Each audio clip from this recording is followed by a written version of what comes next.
We take you now to Duffy's Tavern.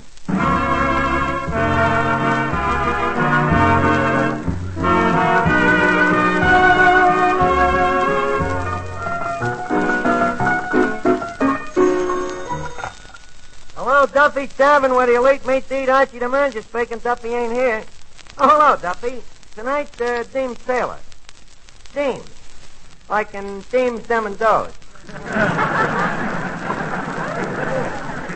Look, Duffy, the guy is a big shot in music, you know, an expert on operas, philharmonicas,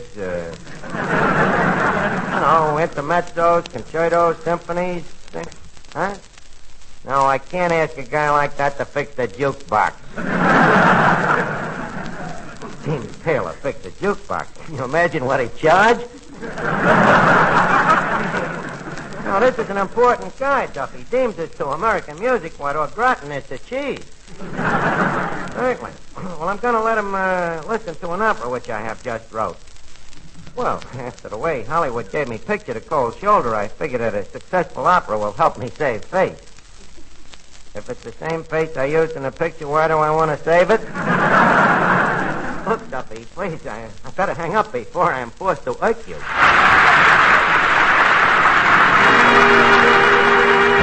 Now, leave us see how this opera sounds. It opens, the Duke has lost his entire fortune. He's sick with fever and malaria as he comes home from his mother's funeral. He walks into the house and he finds his wife in the arms of his best friend. So turning to the audience, he stabs himself with his dagger as he sings, "Oh, what a beautiful morning." Well, now that part's okay. Eddie, that's the second stack of dishes you dropped today. What's the matter with you? I don't know. I guess I must have lower plate wobble. But I'm sorry, Mr. Archie. The government spends $2 billion to split the atom. All they had to do was to bring it to you. Now cut out the noise. I'm busy here. Hey, ain't you through with that opera yet? Well, no, not quite. I'm working on the score. Who's ahead, you or the opera? Okay, scoff me, knave. I fire upon you. Hey, whoa, what's this with this opera stuff anyway? Is your Hollywood career finished? Well, no, they're still annoying me. Annoying you? Well, you call them up and they ain't in. You write them letters, they don't answer. Well, wouldn't that annoy you? This opera will change all of that. You see, Eddie, you're gonna have a background before they respect you in Hollywood. Background, huh? Well, sure, like Esther Williams used to be a swimmer, you know. Frederick Murray was a saxophone player. Laura Smilky was an opera star. Lionel Barrymore. What about him? Well, he was an actor before he became a doctor. And that one you forgot. Who? Lassie. What was she? He started as a dog. See what I mean? Of course, I didn't have that kind of a background. Oh, no? No, I was great in the picture, but in order to be a success in Hollywood, you've got to do something besides act. Well, according to the critics, that's just what you did. Thanks, Eddie. So that's what I say. I think this opera will do great things for me. How? Well, look, if Deems Taylor likes it, and I think he will, and if he sponsors it, as I think he's bound to, and if the public goes for it, as I think they should, and if the critics like it, and... Then what? I don't know. Where was I? I don't know where you was. At them altitudes, my radar stopped working. Eddie, I can see you like all of the rest. Nobody understands me. I don't think there are 5 men in the world that understand me, living or dead. Oh,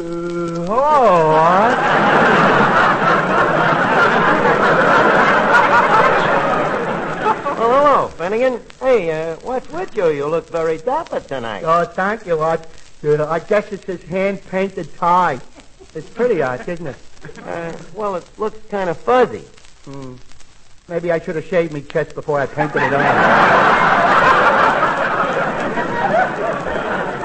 Hey, what are you writing there, Rod? An opera, and if you don't mind, I'm trying to concentrate. Well, if you're writing it, Arch, don't worry about it. Oh, thank you, Clifton. Yeah. Everything you write has a stamp of your personality on it. Thank you. Your work is always so, what's your word? Individual? No. Unique? No. Clever? No.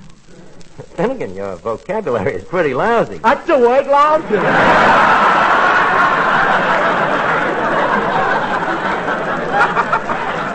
Say, look, Arch, who's going to sing in this opera? Who's going to... Well, certainly not you with that voice of yours. Just a second, Arch. I bet you if I took the trouble, I could be a very good soprano. A soprano, yes. Yeah. Then again, in order to sing soprano, you got to be a dame. Oh, then it wouldn't be worth it. You a singer. You wanna hear me sing up the scale? Perish forbid. Oh, listen.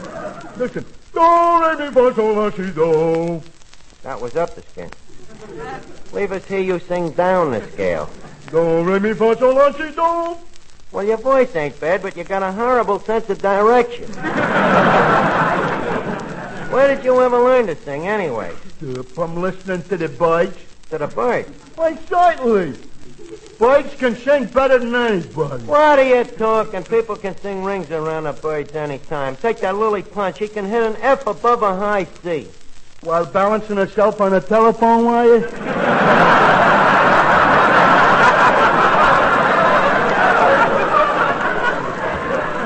Finnegan, please, leave us not discuss your singing no further. Hello, Archie. Oh, hello, Miss Duffy. Say, Miss Duffy, I seen you last night with that poet Falstaff open show at the hot dog stand. At a hot dog stand? Yes, that's the beauty of Falstaff. The poet in him loves those little sidewalk cafes. And a cheapskate in him don't object neither. You're wrong, Archie. Falstaff isn't like that at all. He's like all poets. He never thinks about money. Never once has he said to me, Miss Duffy, how much did that meal cost you?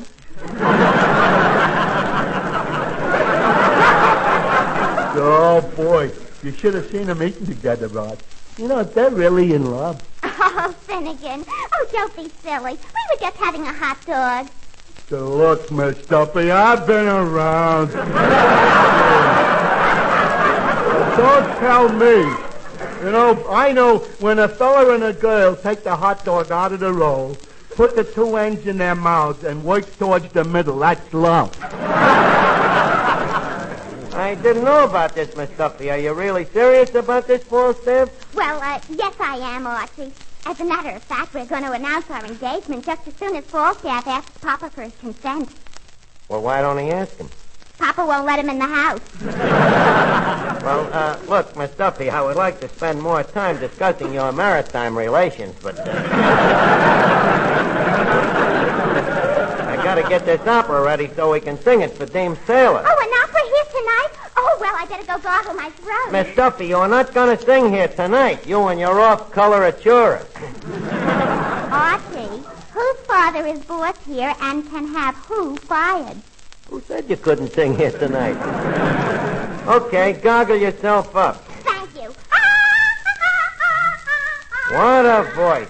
Eddie, nail down them pig's feet. There's a hog caller loose in the house.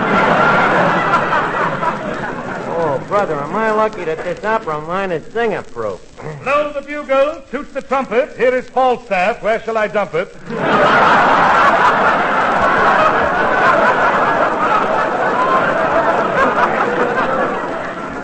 Falstaff, where do you get them poems? Does Miss Duffy inspire them, pray chance? Oh, no, Archie. I am a true poet.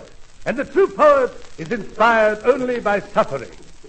Yes, I guess Miss Duffy does inspire me. Has she inspired any new ones lately? Oh, indubitably. Have you heard, stop flirting with the optometrist, Mother? You're making a spectacle of yourself? No, I ain't heard that one. Or, the police closed Father's barber shop when they heard he was handling hot towels? Very quaint. Well, Steph, why don't you think up a title for my opera? An opera. 'Tis done, old boy. I shall go woo the muse. Oh, she's right over there by the cash register. Don't let her take your mind off of that title.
Archie? Oh, yes, Falstaff. I think I have just been struck by the muse. Well, it's your own fault. With a dame like Miss Duffy, you gotta work a little slow. No, old boy. What I mean is I think I have a title for your opera. Title for the opera? Let's hear it. Death in the Delicatessen, or Salami, where she hung.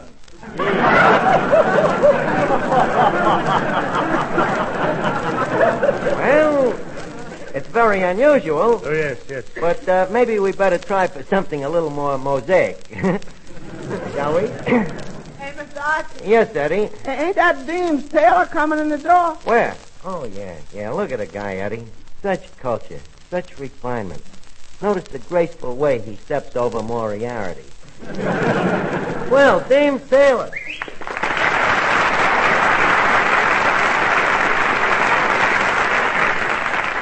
Well, Deems, in behooving myself to bid umbrage to a man of your ilk and crudeness, I feel ashamed of my lack of verbosity. Archie, it went that way. What? The English language. The same old Deems. You ain't changed one iota. Tell me, what brings you down here tonight, Deems? Oh, I don't know. I guess just lack of willpower. Deems, that could be an insult. It is. Oh, well, I was just checking. Oh. You don't mind? No. Oh, well. How's things? Pretty good. That's good. Read any good operas lately? Well, frankly, no, I haven't. Oh, huh? Yeah. Been to any movies lately? Say, like at the Paramount? Oh, that's right, Archie. You did make a picture, didn't you? Did I make a picture? It's just been busting box offices all over the country.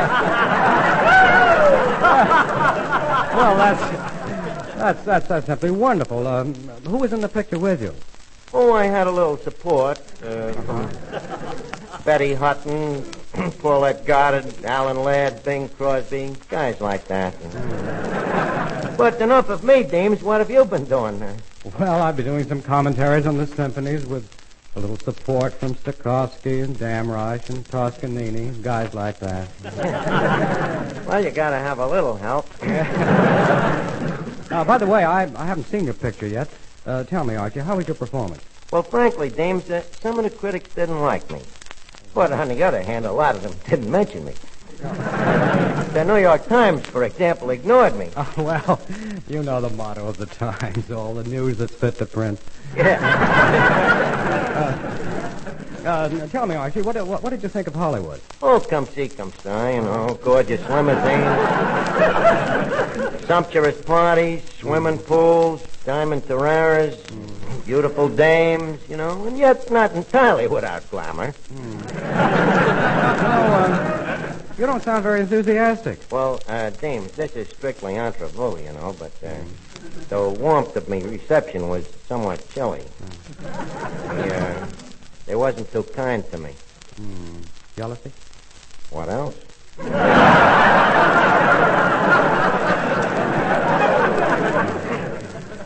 And, of course, to that movie gang, I was just a guy from a tavern making $15 a week.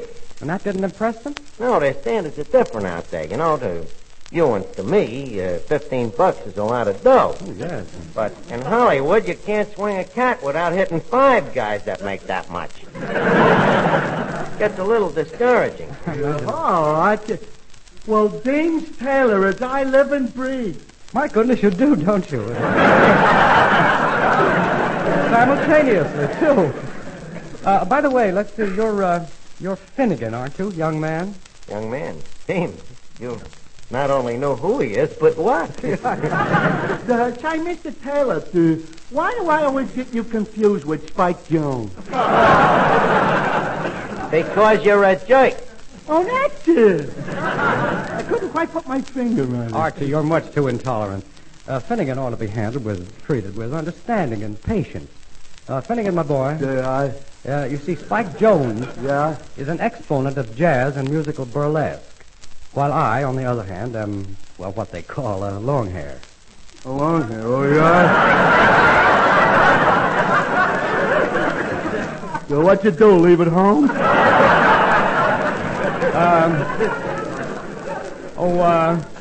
Archie, what was that word you used a moment ago? Jerk. Thank you. Finnegan, you're a jerk. Beat it. Good work, Deems. Now, look, I got a little surprise for you. Uh-huh. You see, most composers have been dead for 100 years, right? Right. Deems, do I look to you like I could be an opera composer? You certainly do. Thank you.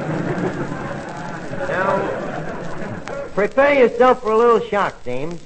I have wrote an opera. Et tu, Brute? No. This one we're thinking of calling Salami, where she hung. And I think I can safely say, Deems, that it is the most beautiful opera that's come along since you yourself wrote that Peter Rabbitson. What's the plot? The plot? That's the beauty of it. You see, the curtain rises, and all of the characters are on the stage dead. Why? Why? Yeah. Why not? You see, it's revolutionary.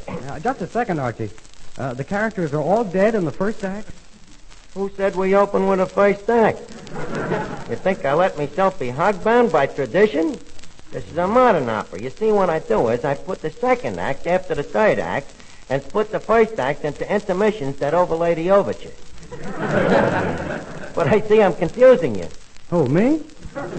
Look, Deems, instead of me telling you about it, why don't you take it over in the corner and read it over to yourself, just quietly? Couldn't I scream just once? If the mood seizes you, sure.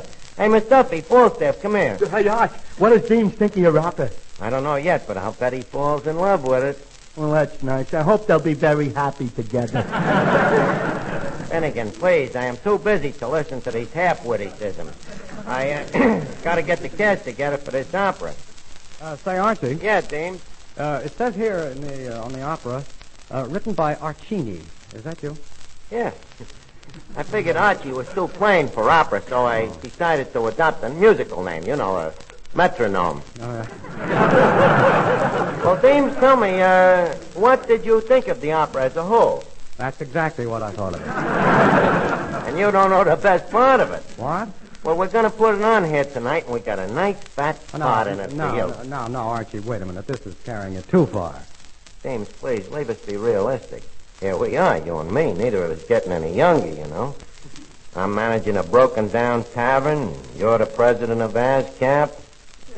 Ain't we got no ambition? Now, here's your part. Okay, gang, everybody ready? Okay, Maestro Milnick? Yeah? Overture, if you please. Thank you.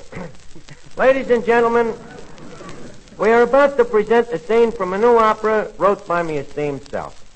Now, this opera tells the story of an ancient and royal Italian family named the Pastos, and their enemies, the Antipastos.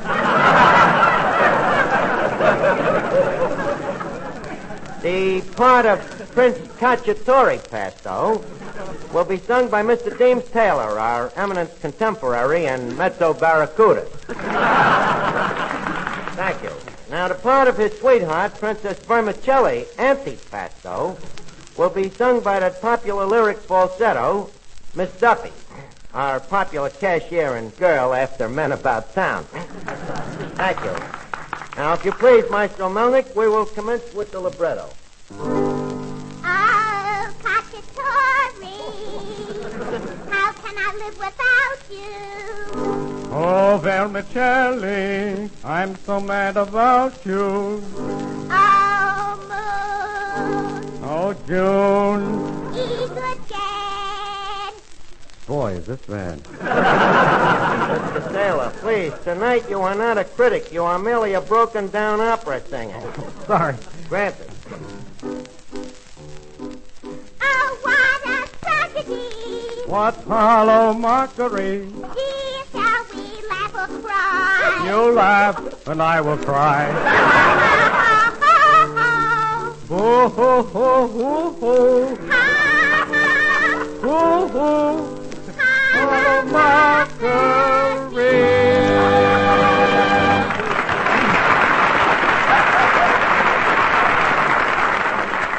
Archie, this music, Yeah. it's La Donna Immobile. Well, thanks, Deems, and it gets even more so. Continue, Maestro. Oh, princess, the man cometh through the forest. It's my trusty servant and old family container. Princess, whither art thou? I wither here. Whither art thou? What hide you hence? I come tiding sad berries. Tiding bad berries. Kiddo, I have news for you. Princess, your father, the Baron Gorgonzola Antipasto, approaches forthwith. He has found out that you are in love with this son of a mortal enemy. Quickly, Cacciatore, quickly, we must flee. Yes, Vermicelli, we must flee. Flee, flee, flee, flee. Hollow mockery. It is too late to flee, my love. Here is your father now. Here is your father now. Here is your father now.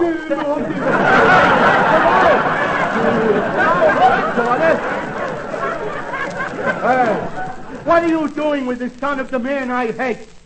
Prince Cacciatore, whither is your father? I wither right here, Antipasto. Wouldst make aught of it? Please, no scene, Pop. Why, so I hate you. And I hate you. Oh, I hate you. And I hate you. I hate you more than you hate me. No, you don't. Oh, yes, I do. We hate each other with a love that's true. Antipasto. Yes, Pasto. Did you bring your sword? I did. Would fight? Wood. Then thirst on God. Right, come Oh, on. stop them, Cacciatore, before they sunder each other from limb to limb. I cannot, Vermicelli, lest they will sunder me. Then I will stop them, though it cost me my blood's life. Dad, look! The princess has run betwixt them. She has just been stabbed. She's down. She's up. She's down. She's up.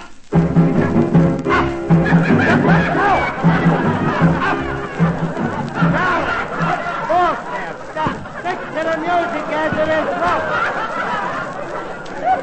Now, if you please, Mr. Melnick, you will please start the violin section. Thank you. Well, go on, Miss Duffy. That's your cue. Drop dead. Eat good gat, Antipasto. 'Tis the death rattle. I fear I have stabbed your daughter to the quick. No, Pasto, you have stabbed your own daughter. What? Yea, verily? What dire lie dost thou sayest, thou man?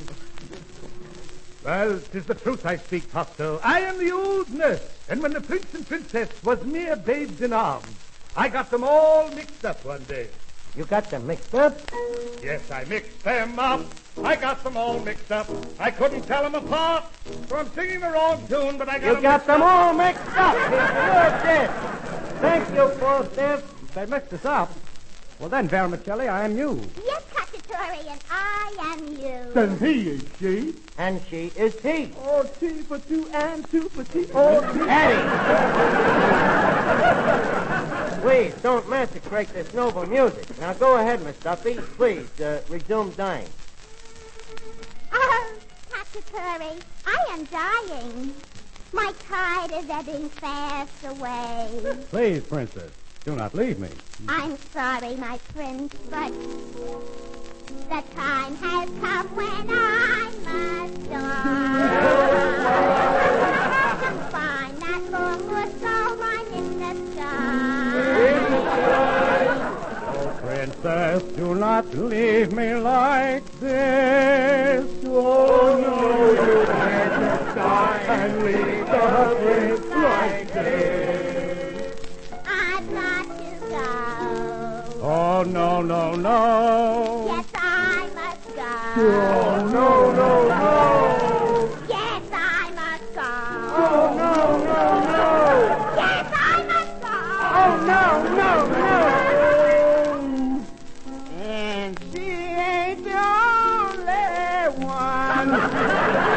There goes Deems. And he's had all he can stand, it seems. Come back, Deems.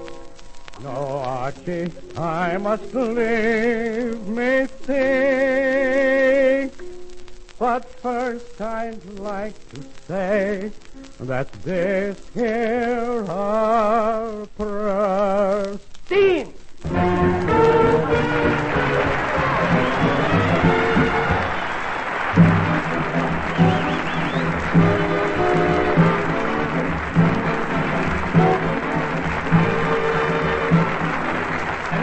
Gentlemen, it's time to leave Duffy's Tavern for this evening, but let's meet here again at the same time next week.